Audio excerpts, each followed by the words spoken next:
की खबर जिज्ञासु मित्रों, दिस इज पार्थ चक्रवर्ती और आप देख रहे हैं ब्रेकिंग टॉक्स। और आज के इस वीडियो में हम ये A to Z जानेंगे कि Sonu Nigam and T Series and Marina Kuwar के बीच में ये क्या पंगा, क्या सीन उठ के खड़ा हुआ है। एक एक चीज को हम विस्तार से जानेंगे एंड क्या क्या इसमें जितने भी जो प्लॉट्स आए हैं, चेंजेस आए हैं, वो सारा मैंने नोट कर लिया है। सो मैं सब आपको अच्छे से बताऊंगा, मेरे साथ बने रहिए। अब हेयर स्टाइल और दाढ़ी के ऊपर कोई कमेंट मत करना प्लीज। लॉकडाउन में बंद होके पड़े पड़े मुझे भालू जैसे बने रहने की आदत पड़ गई है। सो मुद्दे पर आते हैं, ठीक है। स्टार्टिंग कहां से हुई, बात की आप सब जानते हैं कि स्टार्टिंग हुई सुशांत सिंह राजपूत के सुसाइड या फिर जो भी उनके साथ हुआ उसकी वजह से।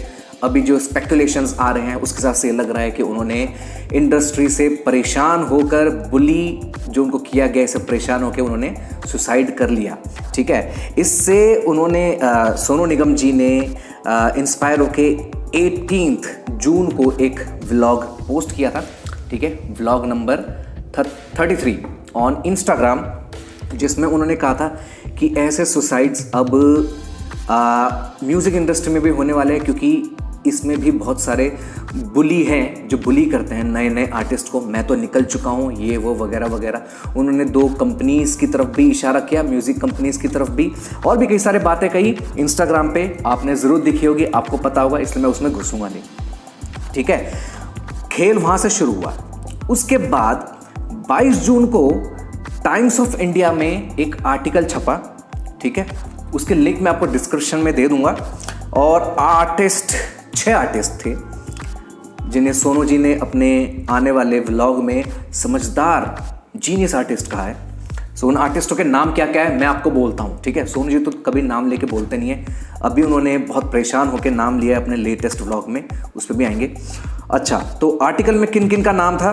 अमान मलिक, जुबिन नौटियाल, सचत टंडन, रोचक, पता नहीं क्या है ये मनोज मुंतसिर, और उसके बाद रश्मि विराग, ठीक है। सो रोचक कोहली है उनका नाम, यस राइट, रोचक कोहली। सो ये 6 बंदे थे जिन्होंने अपना आर्टिकल या फिर PR जो भी दिया, ठीक है। अब इन्होंने क्या क्या कहा इसमें मैं आपको बताता हूँ। अच्छा, रोचक कोहली जो पेशे से म्यूजिक डायरेक्टर है, उन्होंने कहा है कि मैं जब भी किसी सिंगर को किसी गाने के लिए अप्रोच करता हूँ तो मैं उसे पहले ही बोल देता हूँ कि मैं फलाने गाने के लिए तुम्हें ट्राई करना चाहता हूँ और हम कोशिश करेंगे कि आपका वर्जन ही रखे। ये रूल न्यू सिंगर्स पे ही नहीं, एस्टैब्लिश्ड सिंगर्स जो है जैसे कि अरिजीत सिंह, जुबिन नौटियाल, इन सब पे भी लागू होता है और वो इस चीज़ को अंडरस्टैंड करते हैं, ठीक है। एंड उन्होंने ये भी कहा कि सिंगर्स मेरे पास खुद आते हैं और कहते हैं कि मुझसे ज़्यादा से ज़्यादा स्क्रैचेस गवाइए, मैं गाना चाहता हूँ, भले ही आप उसको बाद में रिजेक्ट कर दे, हटा दे, किसी और को सिंगर को रख ले, बट स्क्रैचेस मुझसे ज़रूर गवाए। ये प्रोग्रेसिव अप्रोच है।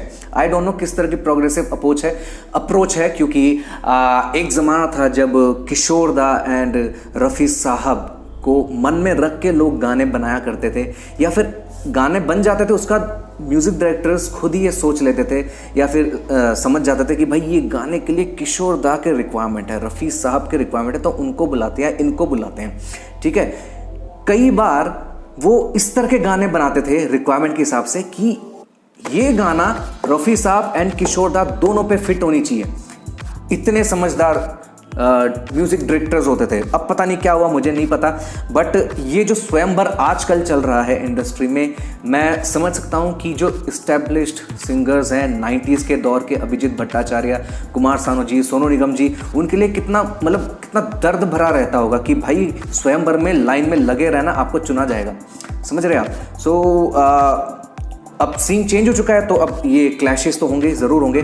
चलिए, तो सचत टंडन ने, जो ये बेख्याली वाला जो सिंगर है ना, तो उन्होंने क्या कहा है कि मैंने ये आज तक फेस नहीं किया। I sang for another composer and it has turned out that way. पता नहीं क्या मतलब है इसका, ठीक है, बट कभी ना कभी तो ऐसा होता ही है। रोचक भाई इज राइट, कंपोजर्स को सिंगर्स की वॉइस चेक करनी पड़ती है, ऐसा करना पड़ता है। बीइंग अ कंपोजर आपको कंपोजिशन के साथ जस्टिस करना पड़ता है, ये सोचना पड़ता है कि फलाने का वॉइस इस गाने के साथ बैठ रहा है या नहीं बैठ रहा, ये फिल्म के लिए ज़रूरी है, सो इट्स ओके। अब यह बेचारा नया बंदा है, ठीक है, तो अब इस तरह की बातें तो बोलेगा ही। पहले मैं सबकी बातें डायलॉग आपको बता दूं, उसके बाद ये हुआ क्यों ये बताऊंगा, ठीक है। इसके बाद आता है जुबीन नौटियाल का नंबर। हमको समझना पड़ेगा कि पहले इंटरनेट नहीं था, आजकल छोटा सा गाना भी कहीं से उठ के ह्यूज हिट बन जाता है, जैसे सेल्फी मैंने ले ली आज, है ना, छोटा गाना था ना लेकिन ह्यूज। अरे 4.5 करोड़ व्यूज है उस गाने पे, ठीक है। इतने व्यूज तो किशोर दा के कई वीडियोस में भी नहीं है यार, कई सॉन्ग्स में भी नहीं है, यूट्यूब में देखना आप, ठीक है। आगे उन्होंने कहा है कि जो लोगों के कानों को अच्छा लगता है वो धीरे धीरे चल पड़ता है, ठीक है। नेपोटिज्म पहले चलता था, अब good content, talented artist and good content चलता है। ये मैंने फिर से बोल दिया ठीक है। पहली बात तो यह जुबीन भाई, सोनू निगम ने नेपोटिज्म को लेके कुछ बोला ही नहीं, ठीक है, कि पहले नेपोटिज्म नहीं चलता था अब चलता है, वो कुछ बोला ही नहीं है म्यूजिक इंडस्ट्री को लेके। उनका जो टॉपिक था, वो जिस बात पे अड़े रहे थे वो कुछ और ही बात थी, ठीक है। सो आपकी जो आपने बकैती मारी है ना, वो उसका कोई मतलब ही नहीं बनता, ठीक है। इसके बाद नंबर आता है हमारे प्यारे अमाल मलिक जी का, ठीक है। इन्होंने क्या कहा वो देखते हैं और इनके बारे में जानते हैं। सो ये जो लड़का है अमाल मलिक, ये अरमान मलिक का सगा भाई है, अनु मलिक जी का भतीजा है, डब्बू मलिक जी का बेटा है, ठीक है। आप सब लोग जानते हैं कि अनु मलिक एंड डब्बू मलिक 90s के दौर के काफ़ी अच्छे कंपोजर्स रहा करते थे, ठीक है। अच्छा, इनका भी अपना एक पर्सपेक्टिव है जो मुझे कहीं ना कहीं सही लगा। सो ये कहते हैं कि इंडस्ट्री किड्स के लिए भी चीज़ें आसान नहीं होती और रिकॉग्निशन क्या है ये, हाँ, पाना भी आसान नहीं होता। मैं ये मानता हूँ कि अनु मलिक एंड डब्बू मलिक 90s के दौर के म्यूजिशियंस एंड कंपोजर्स थे, एंड अभी वो उतना नहीं चलते। अभी दूसरे कंपोजर्स चल रहे हैं, आड़े टेढ़े या जो भी है, अच्छे भी चल रहे हैं ऑब्वियसली, बट आड़े टेढ़े ज़्यादा चल रहे हैं, जिनका जो कंपोजिशन है वो बिल्कुल एक जैसा रहता है। लोगों को समझ आता नहीं आता, मुझे समझ आता है, ठीक है। तो ये दिक्कत है कि अब वो नहीं चल रहे, तो उनकी जो एक पावर है ना वो कम हो चुकी है, अब बहुत ज़्यादा कम हो चुकी है, एंड इंडस्ट्री बहुत ही रूथलेस है, ठीक है। ऐसे ऑब्सोलीट आर्टिस्ट को ये घास नहीं डालती, इज्जत नहीं देती, बिल्कुल आउटसाइडर की तरह ट्रीट करती है। सो ये बात बिल्कुल सही है। तो मेरे ख्याल से अरमान मलिक एंड अमाल मलिक को ऐसी कोई हेल्प तो पड़ी नहीं होगी मलिक टैग की वजह से। वो बात अलग है, अगर सलमान खान हो या आमिर खान हो, वो भी 50s में ही है, लेकिन वो कह दे तो उनकी अलग बात, क्योंकि उनका दबदबा है अभी भी, ठीक है, वो चल रहे एज अ हीरो, उनके नाम पे फिल्में बिकती हैं, वो अलग बात है। अच्छा, इन्होंने आगे कहा है कि पहला गाना अरमान मलिक ने विशाल ददलानी के लिए गाया था, एंड उस समय विशाल ददलानी को पता भी नहीं था कि ये डब्बू मलिक के सुपुत्र है, ठीक है। एंड वो स्टूडियो में गए, उनका नंबर 10 या 11वां था, उससे पहले 10-11 सिंगर्स गा चुके थे, एंड में वो सिलेक्ट हुआ लकीली। तो किसी का बेटा बन जाने से अपॉर्चुनिटी नहीं मिल जाती। मुझे पता है यार तुम्हारी स्टोरी बहुत ही दर्द भरी है, ठीक है, आई नो दैट, बट यहाँ पे तुम क्या कर रहे हो अरमान भाई, अमाल भाई, कि यहाँ पे आप नेपोटिज्म को लेके गाने गा रहे हो, और सोनू निगम ने नेपोटिज्म के ऊपर कुछ बोला ही नहीं था, ठीक है। वो किसी और मुद्दे को लेके बात कर रहे थे। अगर दिमाग में इतना जाता हो तो क्या करो यार, ठीक है। सो ये अमाल मलिक का स्टेटमेंट था। इसकी धज्जियां सोनू निगम ने अरमान मलिक के एक ट्वीट को अपने व्लॉग में दिखा के कर दी, ठीक है। सो यहाँ भी पोपट हो गया अमाल भाई का। अच्छा, उसका नंबर आता है मनोज मुंतसिर का, ठीक है। ये कोई लिरिसिस्ट है होंगे। तो ये बोले कि इंडस्ट्री में नेपोटिज्म एंड डायनेस्टिसिज्म है ही नहीं। अरे भाई, सोनू निगम ने बोला ही नहीं है कि नेपोटिज्म को लेके मैं कुछ बोल रहा हूँ, उसका मुद्दा ही कुछ और था। वो जो बुली होना चल रहा है ना, जो बुली करते हैं बड़ी बड़ी कंपनीज नए आर्टिस्ट को, मतलब आज के आर्टिस्ट को, उसके बारे में बोल रहा था। भाई, वो इतनी हिंदी समझ नहीं आती क्या? अजब ही आदमी है, ठीक है। रश्मि विराज जी, इन्होंने भी कुछ अलग से हटके कहा है। क्या कहा है? वैसे ये एक लिरिसिस्ट है, वो देखते हैं। इन्होंने कहा टैलेंट, हार्डवर्क तो चाहिए ही होता है, पर लक भी चाहिए होता है, ठीक है। I agree with that. फिर इन्होंने कहा है कि सोनू निगम कहते हैं कि आर्टिस्ट तो को पैसा अच्छा नहीं मिलता, बट मुझे पता है कि एक अच्छा लिरिसिस्ट भी सिंगर जितना ही अच्छा कमा लेता है। भाई कैसे कमा लेता है, कैसे कमा लेता है, मुझे समझ नहीं आ रहा।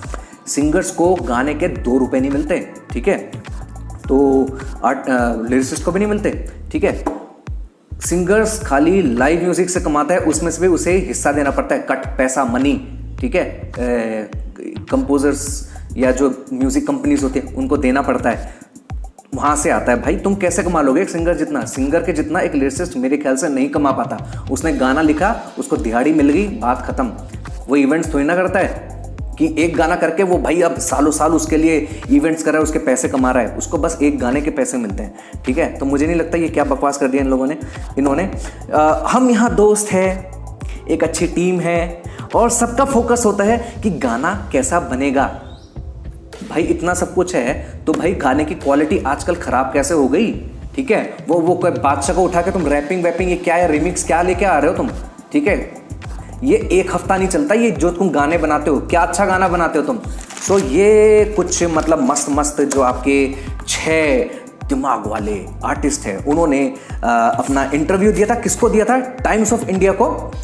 इंटरव्यू नहीं है, PR जो भी आर्टिकल में लिखा है, 22 जून को, ठीक है। इसके बाद सोनू निगम का दिमाग